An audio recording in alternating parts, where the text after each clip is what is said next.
사랑하는 성도 여러분, 지난 한 주 동안에도 우리 하나님의 은혜 가운데 평안하셨습니까? 때로는 왜 내게 이런 인생이냐고 하나님께 항의하고 싶은 심정을 가질 때가 있습니다. 또 하나님의 응답을 기다려 지쳐서 포기할 그럴 순간도 찾아옵니다. 잠시 다른 사람들처럼 적당히 신앙생활 타협하고 주저앉고 싶을 때도 있겠지요.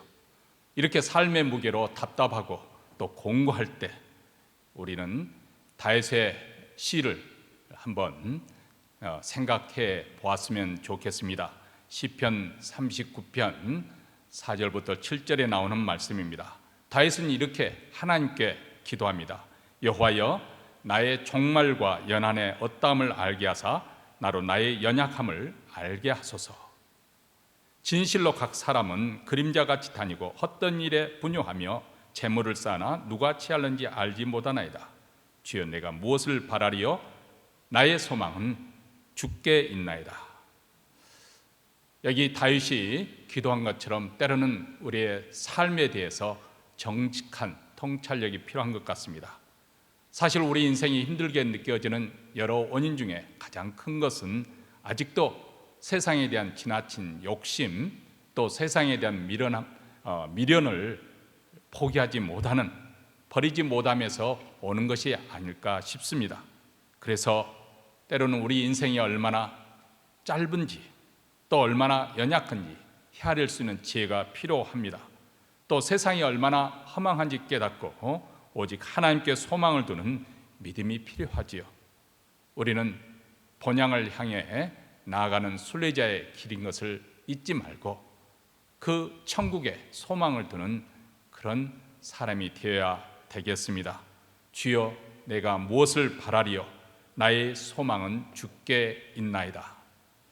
지난 월요일에 유진아 집사님의 남편 되신 데니 집사님께서 세상을 떠나시는 슬픔을 맞이했습니다. 코로나 상황 이전에도 이 암투병 중에서도 찬양 반주자로서 찬양하기를 아주 기뻐했던 그런 분이심을 우리가 기억하고 있습니다. 우리 하나님께서 유족에게 위로와 평강을 주시기를 기도합니다. 저희 교회에서는 교회 웹사이트를 통해서 그리고 유튜브를 통해서 영상 예배를 주일 예배로 드리고 있고, 또 다른 한편으로 주차장에서 드라이브인 예배로 오전 9시 30분과 11시에 드리고 있습니다. 11시는 주일학교 학생들과 부모들, 영어부 모두 함께 영어와 한국어로 병행해서 드리고 있습니다. 청소년 모임은 금요일 오후 6시에 성경 공부 모임이 있고, 주일 오후 3시에 또 모임을 줌 온라인으로 갖고 있습니다. 도움이 필요하신 분들은 교회로 연락하시기 바랍니다. 그리고 오늘 주일부터 우리 주일학교 학생들 1학년부터 5학년 이 학생들을 위해서 주일 영상을 통해서 예배 드릴 수 있도록 교회 웹사이트에 올렸습니다. 우리 부모님들이 도와주셔서 저들이 정말로 하나님을 사랑하는 마음으로 예배 이렇게 잘 드릴 수 있도록 도와주시면 감사하겠습니다. 이제 사도신경으로 우리의 신앙을 하나님 앞에 고백함으로 주일 예배 하나님께 드리겠습니다. 전능하사 천지를 만드신 하나님 아버지를 내가 믿사오며 그 외아들 우리 주 예수 그리스도를 믿사오니 이는 성령으로 잉태하사 동정녀 마리아에게 나시고 본디오 빌라도에게 고난을 받으사 십자가에 못 박혀 죽으시고 장사한 지 사흘 만에 죽은 자 가운데서 다시 살아나시며 하늘에 오르사 전능하신 하나님 우편에 앉아 계시다가 저리로서 산자와 죽은 자를 심판하러 오시리라. 성령을 믿사오며 거룩한 공예와 성도가 서로 교통하는 것과 죄를 사하여 주시는 것과 몸이 다시 사는 것과 영원히 사는 것을 믿사옵나이다. 아멘. 찬송가 101장 천지에 있는 이름 중 우리 기도하는 마음으로 부르시겠습니다.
시간에는 조정희 권사님 저희를 대표해서 하나님께 기도하시겠습니다.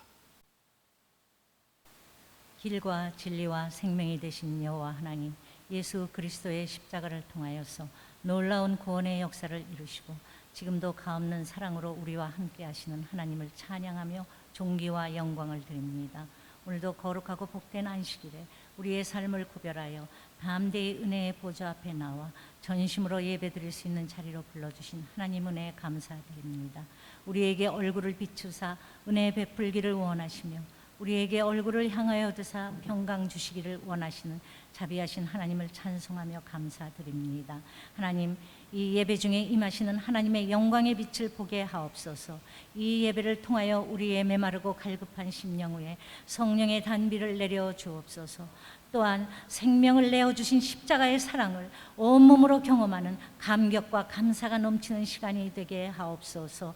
자비로우신 하나님, 지난 한 주간도 고단한 삶의 현장 속에서도 변함없이 저희를 지키시고 돌보아 주시는 하나님의 한량없는 은혜와 그 선한 힘이 우리의 삶을 애워싸며 평온케 하시니 참 감사합니다. 여전히 코로나 사태는 우리의 곁을 떠나지 않고 있어 때로는 두려움과 불안의 늪으로 저희를 끌어내리지만 이 모든 상황은 전능하신 하나님의 통제 아래 있음을 믿음의 눈으로 바라보며 견디어 나아가게 하시니 감사합니다. 용서의 주님, 매일의 삶을 돌아보며 참회의 기도를 드립니다. 겉모습은 주님을 닮은 듯하나 저희의 내면엔 바리새인의 위선의 모습이 더 많은 것을 숨길 수 없습니다. 코로나로 인한 비대면 예배를 핑계 삼아 영적 게으름 속에서 안주하려는 나태함, 주님의 일을 한다 하면서도 짐짓 자신의 자아 실현을 위한 것은 아니었는지요. 끊임없이 자기 중심적으로 살아가는 교만함, 이렇듯 한없이 나약하고 연약한 저희들을 불쌍히 여기시고 주님의 오래 참으심과 극렬하심으로 용서하여 주옵소서. 이제는 이 모든 죄된 모습에서 돌이켜 우리의 속사람이 더 맑고 깊어져 진짜 그리스도인이 되어 예수님의 정신으로 일상의 삶을 살아낼 수 있도록 도와주시옵소서. 하나님 아버지, 저희들은 지금 사순절 기간을 지나고 있습니다. 말씀의 묵상과 깊은 회개의 기도, 삶의 절제 가운데 주님의 고난의 삶과 십자가의 사랑을 깊이 묵상하는 사순절 순례의 여정이 되게 하옵소서. 여호와 하나님을 진정한 목자로 삼고 예수님의 십자가의 길을 우리의 길로 삼아 거친 세상 속에서 믿음의 선한 싸움 끝까지 잘 싸워 주님의 순결한 신부로 설 수 있는 신앙인이 되기를 간절히 소원합니다. 치유하시는 하나님, 육체의 질병으로 심신이 곤고한 사랑하는 성도들, 바깥 출입이 어려운 연로하신 권사님들 찾아가 위로하시고 생명의 주인이신 하나님께 온전히 맡기고 마음의 평안을 누리게 하옵소서. 또한 코로나 사태로 인하여서 삶의 벼랑 끝에서 힘겨워하는 성도들을 기억하시고 하나님의 도우심으로 살아갈 길을 열어주시옵시기를 간절히 기도드립니다. 저희들도 작은 나눔들을 통하여서 저들의 버팀목이 되어 고통을 서로 나눌 수 있게 하옵소서. 우리의 곁을 떠난 사랑하는 데니 집사님의 영혼을 하나님께서 받으시고 품어주심에 감사를 드립니다. 남편을 먼저 떠나보내고 슬픔 가운데 있는 유진아 집사님과 그 가족들에게도 하나님의 위로와 평강으로 충만케 하옵소서. 하나님 아버지, 주님의 몸된 교회를 위해서 기도드립니다. 어려움 중에도 예배 드리는 일이 지속될 수 있도록 지켜주시니 감사합니다. 말씀과 기도가 더욱 충만해져 하나님이 영이 함께하는 신실한 신앙의 공동체가 되어 병든 세상을 치유하고 길 잃은 영혼들에게 주님의 빛을 비추어주는 교회가 되기를 간절히 기도드립니다. 특별히 저희 교회가 관심을 가지고 시작하는 주일학교 영상예배를 위해서 기도드립니다. 이 혼란한 시대 상황 속에서 우리 어린 자녀들이 일찍부터 예수님의 사랑 안에서 성장하고 진리의 사람이 되어 세상에 선한 영향력을 끼치는 하나님의 사람들을 키워내는 귀한 신앙 교육이 되게 하옵소서. 이를 위해 열정을 가지고 가르치시는 박이연수 전도사님께 하나님의 지혜와 능력을 부어주시어서 넉넉히 감당하게 하옵소서. 이제 말씀의 자리로 나아갑니다. 하나님께서 기름 부어 세우신 사랑하는 이강우 목사님 단위에 세우셨사오니 영육간에 강건함 주시고 새 힘을 주시고 성령님 함께 하시는 가운데 진리의 말씀을 전하실 때 그 말씀을 통하여서 세미하게 들려오는 하나님의 음성을 듣게 되는 귀한 은혜의 시간이 되게 하옵소서. 모든 영광 하나님 홀로 받으시고 환난 중에 도움이 되시는 우리 구주 예수 그리스도의 이름으로 감사하며 기도를 드리옵나이다. 아멘.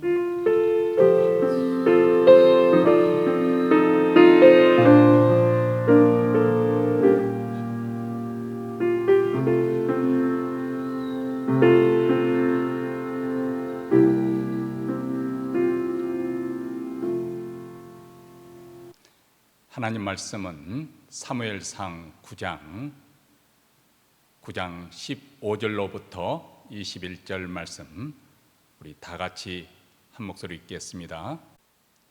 사울의 오기 전날에 여호와께서 사무엘에게 알게 하여 가라사대, 내일 이맘때 내가 베냐민 땅에서 한 사람을 내게 보내리니 너는 그에게 기름을 부어 내 백성 이스라엘의 지도자를 삼으라.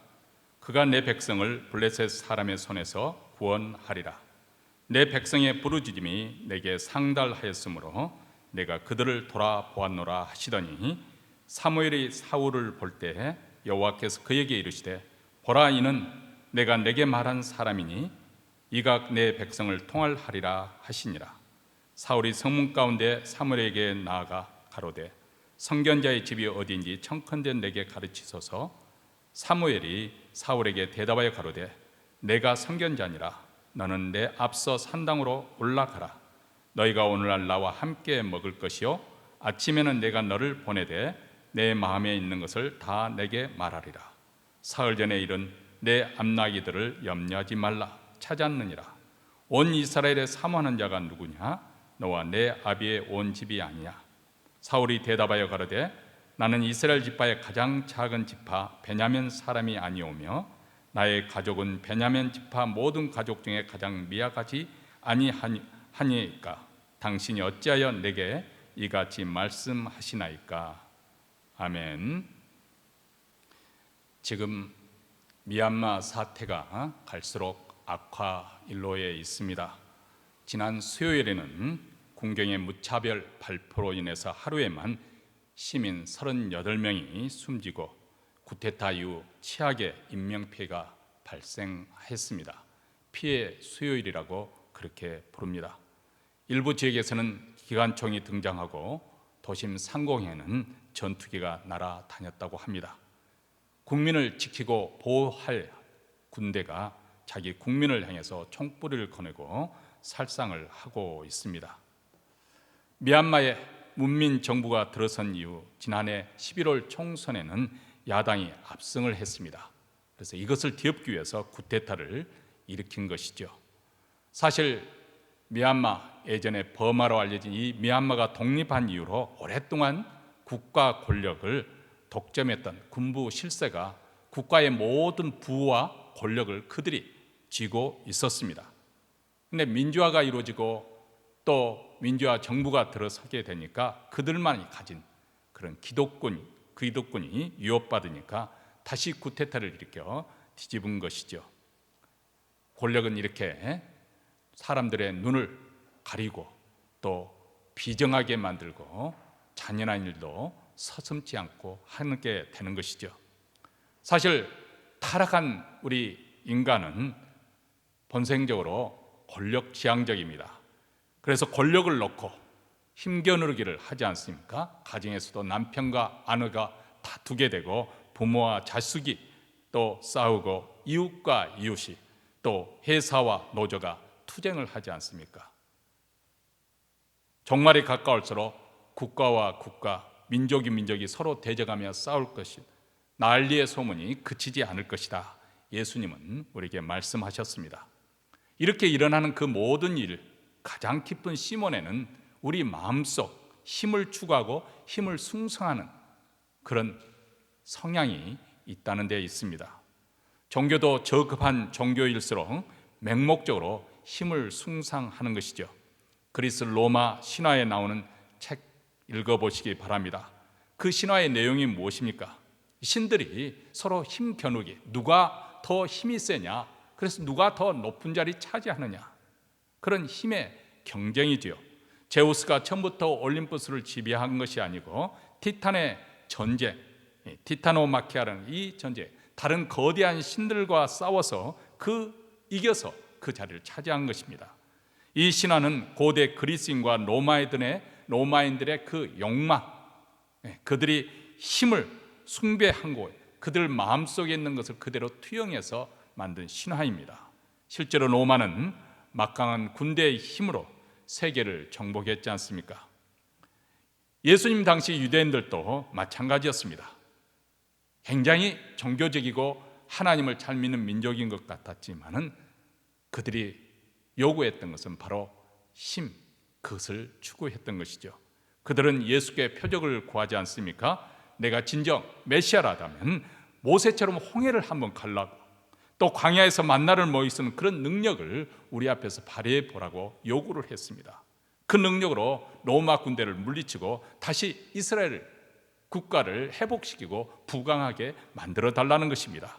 먹고 사는 경제 문제도 해결해 주고 사회의 부조리와 악을 제거해 주는 정의의 문제를 해결해 달라고 시험을 했습니다. 다시 말하면 그 당시 유대인들이 꿈꾸고 있는 그런 메시아에 대한 기대는 솔로몬과 다윗과 같은 그런 메시아, 힘을 가진 메시아를 찾고 구했던 것이죠. 우리가 사무엘서를 공부하고 있습니다. 이스라엘 백성들이 그 당시 왕을 구하는 것도 바로 이런 연장선에서 우리는 해석할 수 있을 것 같습니다. 힘을 가진 그런 왕이 우리를 다스리고 또 전쟁터에 나가서 상대방을 제압하고 해서 전투에서 승리하는 그런 왕을 구한 것입니다. 이스라엘이 왕을 세워달라는 요구는 하나님께서 저들의 왕이 되신다는 그 사실만으로 저들은 만족하지 않았다는 것입니다. 자, 이것은 우리가 이스라엘 역사를 공부하면서 늘 답답하게 의아하게 생각하는 부분이 아닙니까? 왜 이스라엘 백성들은 전능자 하나님을 믿으면서도 그분 한 분으로 만족하지 못하고 늘상 이방신에게 빠져서 우상 숭배에 빠져서 이방신을 섬기게 되는 것인가? 그들의 하는 행동, 그렇게 해서 다시 대가를 치르는 그들의 어리석음을 보면서 늘 답답하게 느끼는 것이죠. 그런데 엄밀히 말하면 사실 이스라엘 백성이나 오늘 이 시대에 사는 우리도 마찬가지입니다. 이스라엘의 이야기는 바로 오늘 이 시대에 사는 우리의 이야기죠. 그래서 우리가 사무엘상을 공부하고 있지 않습니까? 오늘 또 하나님을 믿고 하나님만을 믿고 우리도 하나님만을 믿고 살아야 되는데 우리가 세상에서 살다 보니까 그것만 가지고는 안 되겠다는 생각이 자꾸 드는 것이죠. 우리가 필요한 것이 얼마나 많습니까?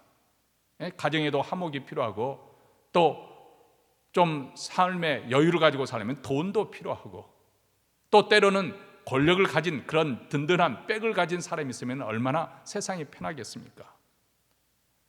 물론 그렇다고 해서 우리가 하나님을 버리고 신앙생활을 접어두고 세상만을 향해서 나아간다, 그것은 아닙니다.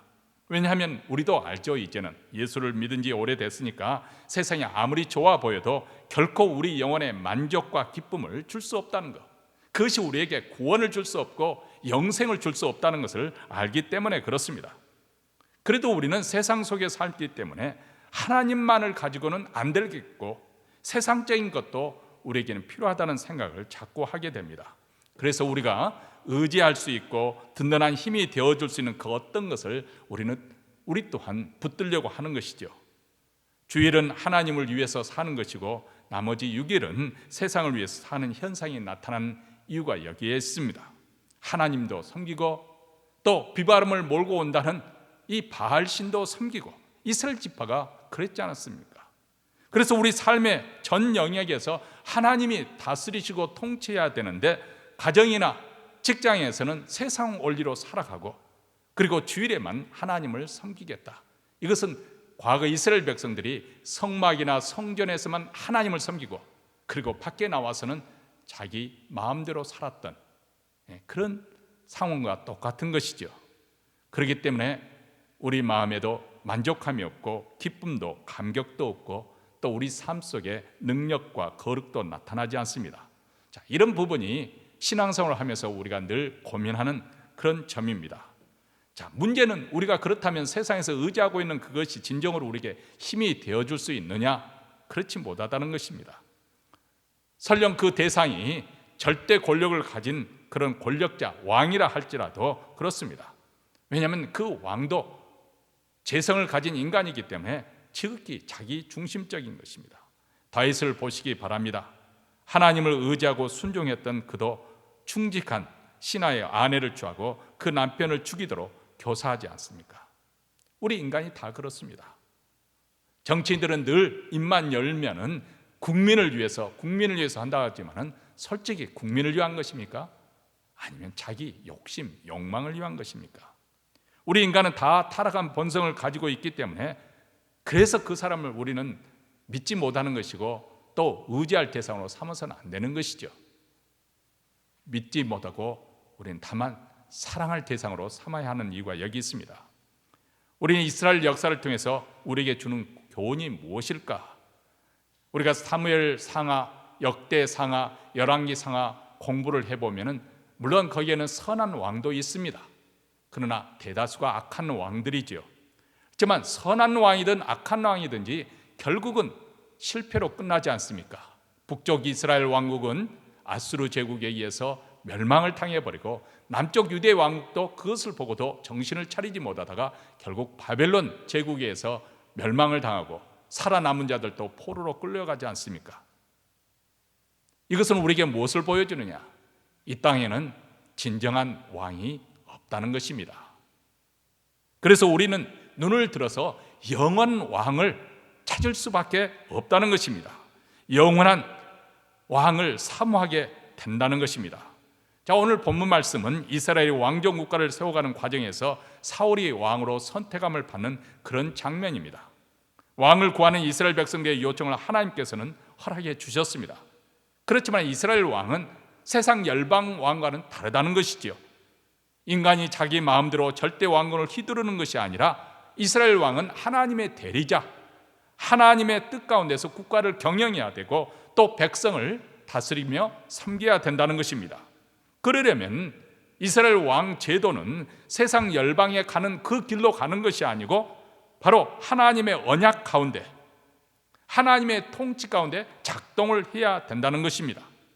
그래서 하나님께서는 사울을 왕으로 세울 때 선지자 사무엘을 통해서 사울을 선택하고 또 사무엘이 그에게 기름을 부음으로써 왕으로 임명을 함으로써 이방국가 왕 제도와 구별하셨습니다.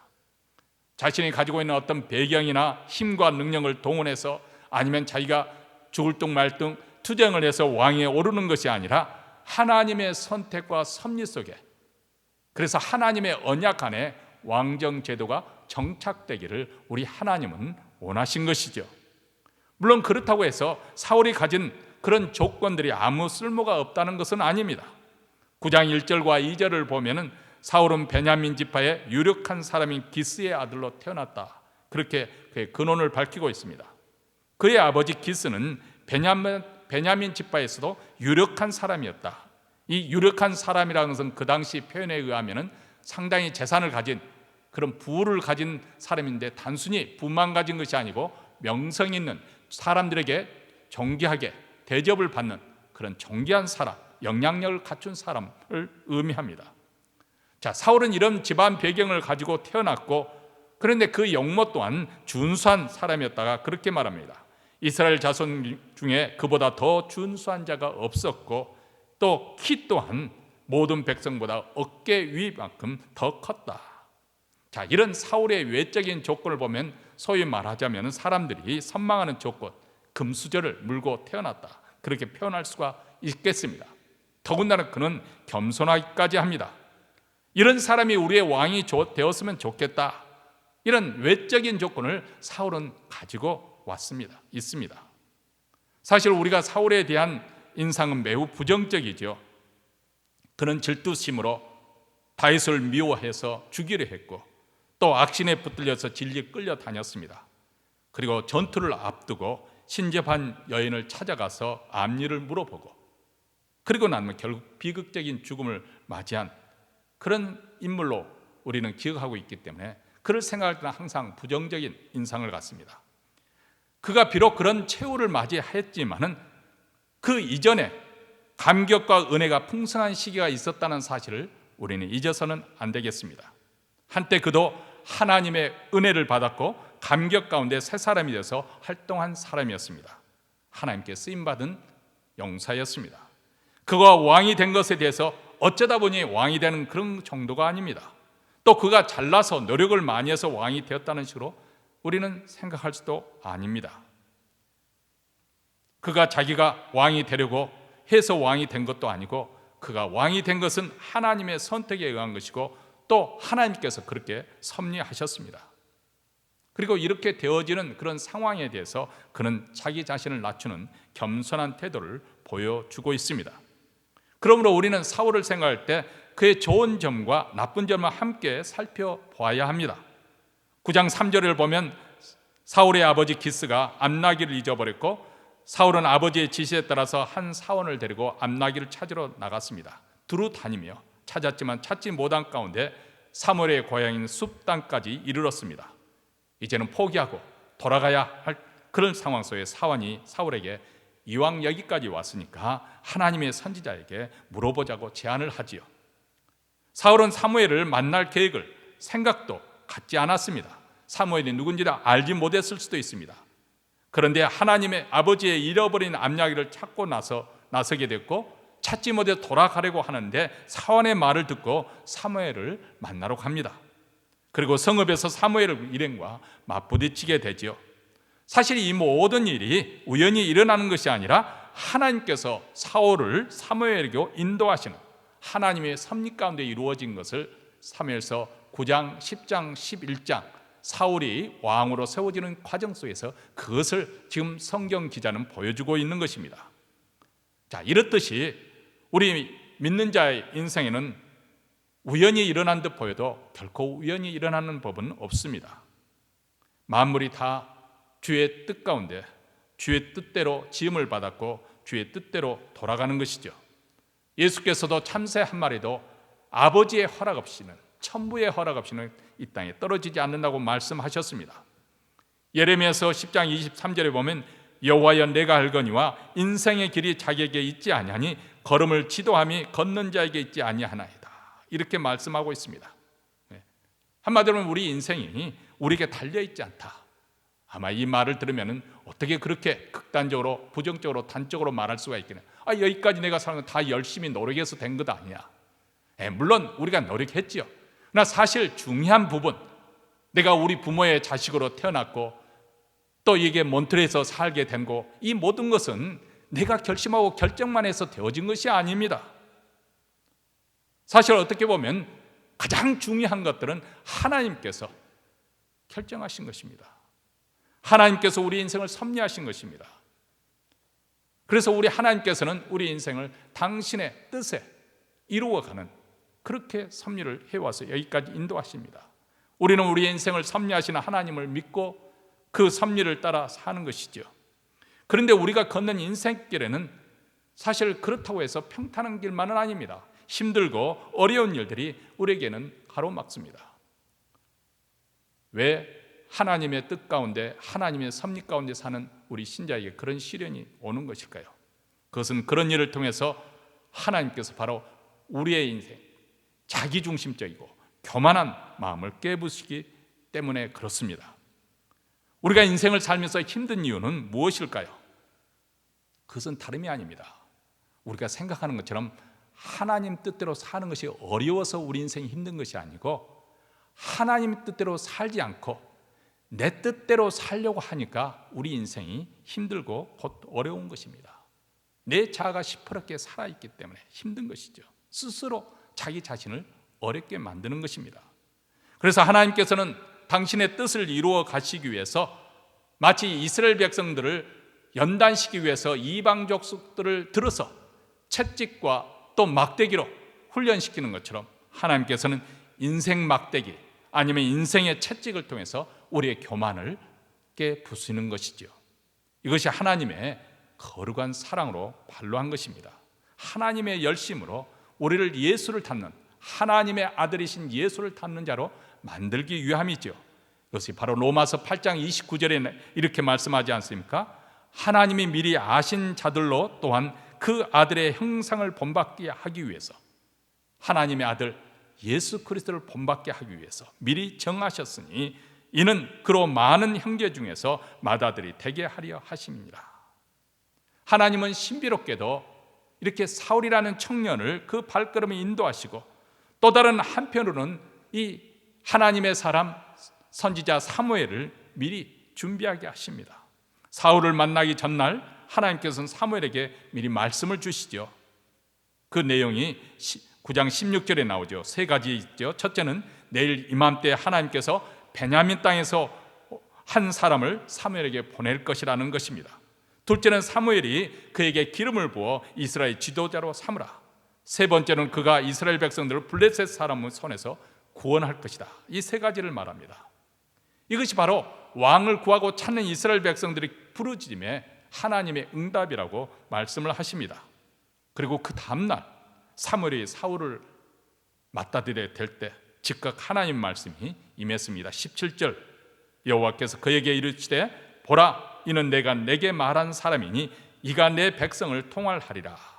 내 백성을 통할하리라. 내 백성을 다스린다, 그 말이죠. 사무엘은 사울을 보는 순간 하나님께서 말씀하신 그 사람임을 즉각 알아보았습니다. 그래서 사울이 선견자의 집이 어디 있느냐 이렇게 물었을 때 사울에게 답변하기를 내가 선견자 아니라 너는 내 앞서 산당에 올라가라 이렇게 말합니다. 너희가 오늘날 나와 함께 먹을 것이요 아침에는 내가 너를 보내되 내 마음에 있는 것을 다 내게 말하리라 이렇게 말합니다. 물론 여기서 사울의 마음속에 있는 것이라고 하는 것은 암나귀를 찾는 것이겠지요. 근데 20절에 보면 사무엘은 이미 사울에게 내 암나귀를 찾았으니 그것으로 염려하지 말라고 했습니다. 그러면서 온 이스라엘이 사모하는 자가 누구냐? 너와 내 아비의 온 집이 아니냐? 이렇게 말합니다. 자, 이스라엘 사모하는 자, 히브리어 원어에 보면 이스라엘의 보배라는 뜻입니다. 사울은 아비의 암나귀를 찾아 나셨다가 하나님의 택함을 받고 이스라엘이 찾는 자, 사모하는 자, 보배가 되었습니다. 곧 이스라엘 백성들의 왕이 된 것입니다. 이때 사울의 답변이 무엇입니까? 21절에 나는 이스라엘 지파의 가장 작은 지파 베냐민 사람이 아니오며 나의 가족은 베냐민 지파 모든 가족 중에 가장 미약하다고 아니하나이까? 당신이 어찌하여 내게 이같이 말씀하시나이까? 이렇게 말했습니다. 이 말씀은 어떤 맥락에서 우리가 이해를 하냐면 사실 그 당시 이스라엘 나라는 북쪽 그 지파 중에서는 에브라임 지파가 가장 수요가 많아서 강성했습니다. 그리고 남쪽에는 다윗 지파, 유다 지파가 가장 수요가 많았습니다. 거기에 비하면 베냐민 지파는 아주 미미한 그런 지파였습니다. 더군다나 우리가 사사기 20장, 21장을 보면 이스라엘에 내전이 일어나지요. 여기에 베냐민 한 지파가 나머지 11지파를 상대해 싸우다가 그만 온 지파, 그 베냐민 온 지파가 절단이 나는 그런 불상사가 일어나게 됩니다. 그래서 당연히 그 세가 미미할 수밖에 없는 그런 상황입니다. 근데 사울이 이렇게 미미한 베냐민 지파 중에서도 또 그 가운데서도 미미한 자기를 왜 택하느냐? 자, 여기까지 보면은 이때까지만 해도 사울이 아주 겸손한 그런 자세를 가지고 있었던 것을 알 수가 있습니다. 어쨌든 사무엘은 사울을 초청해서 잔치에 초대하고 상석에 앉혔습니다. 그리고 요리하는 자에게 미리 준비해둔 가장 좋은 부분, 넓적다리와 그것에 붙은 것을 사울에 주라고 말합니다. 자, 이것은 그를 백성의 지도자로 예우하는 그런 모습이죠. 그리고 그날 밤 사무엘과 사울은 산당에 머물면서 담화를 나누지요. 아마도 블레셋으로부터 이스라엘을 구원하라는 하나님으로부터 받은 그 사명과 아울러서 이스라엘 왕으로서 하나님의 뜻 가운데 어떻게 백성을 통치할 것인가, 이스라엘 왕 제도에 대해서 알려주었을 것입니다. 그리고 다음날 일찍이 일어나 길을 떠날 때 사원을 앞서 보낸 후에 사무엘이 기름병을 취해서 사울의 머리에 붓고 입 맞추어 가로되 여호와께서 내게 기름을 부사 그 기업의 지도자로 삼지 아니하느냐 이렇게 말합니다. 그리고 난 다음 사무엘은 왕으로 세움 받은 그 징조로서 돌아가는 길에 어떤 일이 일어날 것인지를 예고를 하지요. 그리고 선지자 무리를 만날 때 사울도 그들처럼 여호와의 신이 크게 임해서 예언을 하고 변해서 새 사람이 될 것이다. 그리고 그 말대로 그 예언들이 그대로 이루어집니다. 자, 하나님께서 이렇게 사울에게 확증해 주는 것은 무엇입니까? 사울이 왕이 되고자 자기가 결단해서 왕이 된 것이 아니고 하나님께서 그를 선택하고 세우셨다는 것을 분명하게 증표로 보여주고 계십니다. 하나님께서 이렇게 하신 이유는 이스라엘에게 왕을 허락하시지만은 세상 열왕처럼 전제 군주가 되지 말도록, 그래서 하나님께서 선택하시고 사무엘을 통해서 기름을 붓게 하시고 하나님의 영을 그에게 부어주심으로 새 마음으로 하나님의 대리자로서 왕으로서 통치하도록 그렇게 만들어 주신 것입니다. 이를 공적으로 확정하기 위해서 사무엘이 미스바로 백성을 부릅니다. 11장에 보면 각 지파별로 제비를 뽑을 때 베냐민 지파가 뽑히고, 또 베냐민 지파가 앞에 나와서 제비를 뽑을 때 기스의 아들인 사울이 뽑혔습니다. 이때도 그는 행구 사이에 숨어 있을 정도로 겸손한 모습을 보입니다. 자, 사울이 이렇게 하나님께서 그를 인도하시고 섭리하시는 그 과정 속에서 왕으로 점차적으로 이렇게 모든 것이 하나하나 이루어져 가는 것을 볼 때 그는 겸손했습니다. 순복했습니다. 그때 그는 형통했습니다. 온 이스라엘이 사모하는 자가 되었고 이스라엘의 보배가 되었습니다. 그리고 11장에 보면은 암몬 족속과의 전쟁에서도 크게 승리를 거두므로 백성들이 진심으로 왕으로 그를 인정하게 이르게 됩니다. 그런데 그 이후 권력의 정상에 선 이후에 사울의 행보는 점차 하나님의 사람의 행보와 사뭇 거리가 멉니다. 전쟁에서 승리한 이후 그는 점차 자기 중심적이 되어지고 아집과 고집이 많아지고 그리고 교만해지지요. 하나님을 의지하고 경외하기보다는 자기 자신에 차지하고 있는 이 권력의 자리에 연연하게 됩니다. 그래서 자기 왕 그 위를 위험을 가져다 준다고 생각한 다윗을 시기하여 죽이려고 하지요. 그는 돌이킬 수 있는 기회가 아주 많았지만은 완고하게 계속 멸망의 길로 치닫습니다. 결국 악신에 사로잡히고 괴로움을 당하다가 비극적인 죽음으로 인생을 마감합니다. 하나님께서 겸손한 사울을 세우시고 교만한 사울을 패하시는 것을 통해서 우리는 이것을 통해서 하나님께서 원하시는 왕이 어떤 왕인가 하는 것을 생각해 보게 됩니다. 하나님께서 진정 원하시는 왕은 이방 왕처럼 모든 권력을 독점하고 군림하는 자가 아닙니다. 자기 자신을 낮추고 하나님 말씀에 순복하는 자입니다. 자기 백성을 사랑하고 섬기는 자입니다. 사실 이것은 우리 믿는 그리스도인들도 마찬가지죠. 예수님께서 그런 일생을 사셨지 않습니까? 그래서 강한 자가 약한 자를 섬기고 부한 자가 가난한 자를 섬기는 그런 하나님 나라의 질서를 선수 모범으로 보여주셨지 않습니까? 더군다나 그분은 그들을 위해서 목숨을 버린 그런 왕이셨습니다. 자기 백성을 위해서 자기 목숨을 내는 왕이 과연 이 세상에 존재하는 것일까요? 존재한다면 과연 누구입니까? 예수 그리스도이십니다. 빌립보서 2장 6절부터 11절에 이렇게 예수님은 어떤 왕으로 우리를 찾아오셨는지 말씀해 주십니다. 그분은 근본 하나님의 본체로서 하나님의 영광과 정규와 능력을 가지신 분이었습니다.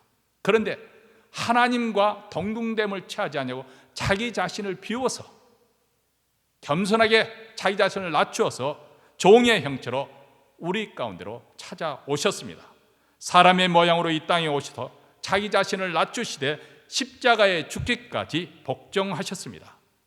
이분이 바로 우리의 진정한 왕이 되십니다. 그래서 하나님 아버지께서는 이 예수님을 지극히 높여서 모든 이름 위에 뛰어난 이름을 주셨습니다. 구세주라는 이름을 주셨습니다. 그래서 하늘에 있는 자들과 땅에 있는 자들과 땅 아래에 있는 자들로 하여금 모든 무릎을 예수 이름 안에 무릎 꿇게 하시고 모든 입으로 예수를 주라 신하게 하여 하나님께 영광을 돌리게 하셨습니다.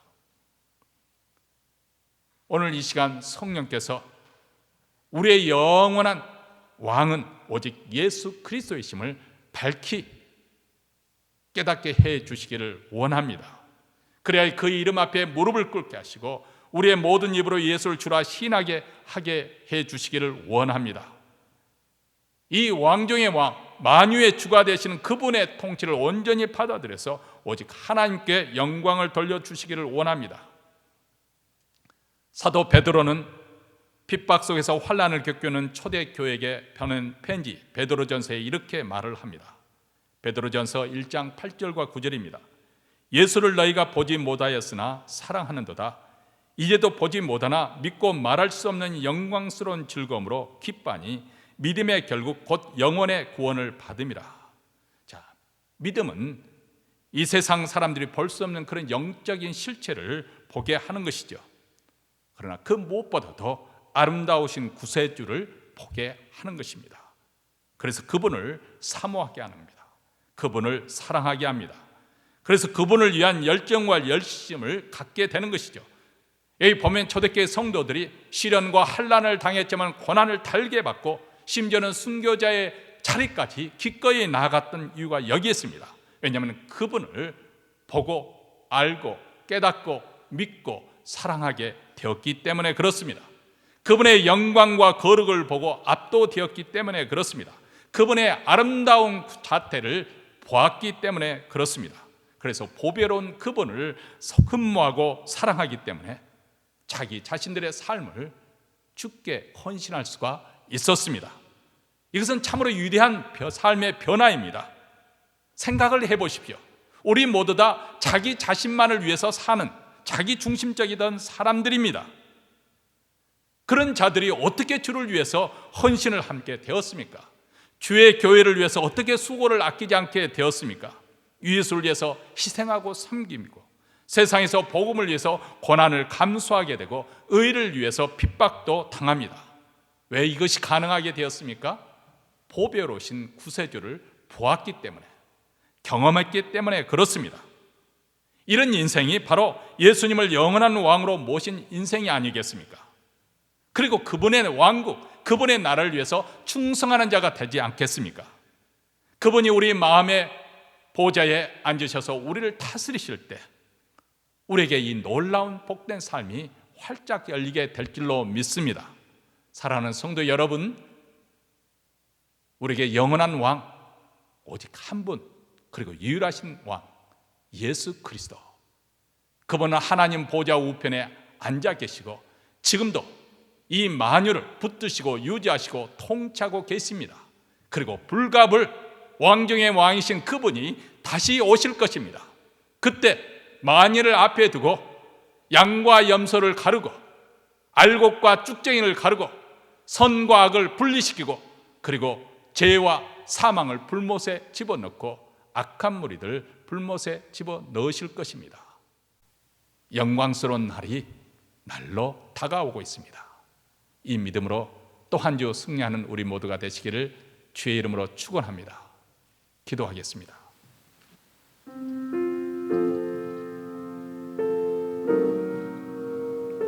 사랑하는 성도 여러분,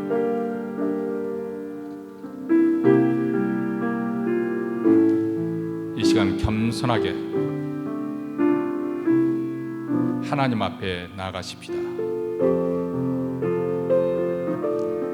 하나님의 보좌, 그 영광의 빛에 우리 영혼을 드러내십시다.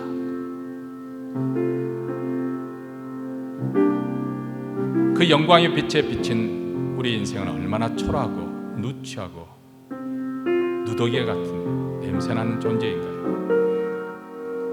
그런데 우리를 하나님의 자녀로, 하나님의 백성으로 불러주시고 지금도 하나님의 열심으로 우리를 붙드시고 이끌어 주십니다. 그래서 하나님의 아들이신 예수 그리스도를 닮아가는 하나님의 자녀로 만들어 가십니다. 우리의 영원한 왕이신 예수 그리스도의 통치를 받아들이십시오. 순복하십시오. 여기에 형통이 있고 여기에 만족이 있고 기쁨이 있고 감사가 있습니다. 여기에 승리의 삶이 열리게 됩니다. 하나님 아버지 감사합니다. 오늘 또 말씀을 통해서 우리를 다시금 일깨워 주시니 감사합니다. 이 세상의 그 어떤 것도 우리의 의지나 신뢰할 만한 대상이 되지 못한다는 것, 인생을 의지하는 것은 마치 부러진 막대기를 의지하는 것 같다는 것을 깨닫게 해 주셨습니다. 오직 하나님의 아들이신 예수 그리스도, 그분만이 우리의 든든한 의지처가 되시고 피난처가 되어주시고 보호자가 되어주십니다. 예수 그리스도의 통치를 받아들이며 그날에 충성하는 또 한 주가 되기를 원하오니 성령으로 기름 부어 주셔서 우리 마음이 주를 사랑하는 마음이 되게 하시고 주를 위한 열정과 열심을 품게 하여 주시옵소서. 이제 예배의 순서에 따라 준비한 예물을 가지고 하나님 앞에 나옵니다. 만물이 주께로부터 나왔고 다 주께로 돌아갈 줄로 압니다. 우리에게 주어진 그 모든 것이 하나님께 속한 줄로 압니다. 하나님을 인정하는 표로 또 하나님께 감사한 마음으로 바쳐오니 주여 받아 주시옵시고 이 예물이 쓰는 것마다 하나님의 나라가 힘있게 증거되고 전파되고 땅끝까지 복음의 역사를 일으키게 하시고 북한 땅에까지 복음이 증거되게 하는 귀한 은혜가 있게 하시고 특별히 주의 교회를 말씀과 기도로 흥왕시켜 주시고 사명 잘 감당하는 교회가 되게 하시며 또 사랑하는 성도들 선으로 수고하는 그 모든 것이 헛되지 않아 다 거둬들이게 하시며 자녀들이 이 땅에 번성하는 귀한 복을 다하여 주시옵소서. 이제는 우리 구주 예수 그리스도의 은혜와 하나님 아버지의 무한하신 사랑과 성령의 교통하심이 온 이스라엘이 사모하는 자 바로 예수 그리스도, 그분을 이제보다 더 사랑하고 그분께 충성하고자 다짐하며 이 자리를 떠나는 사랑하는 주의 백성들, 가정, 기업 위에, 교회 위에 영원토록 함께 있을지어다. 아멘.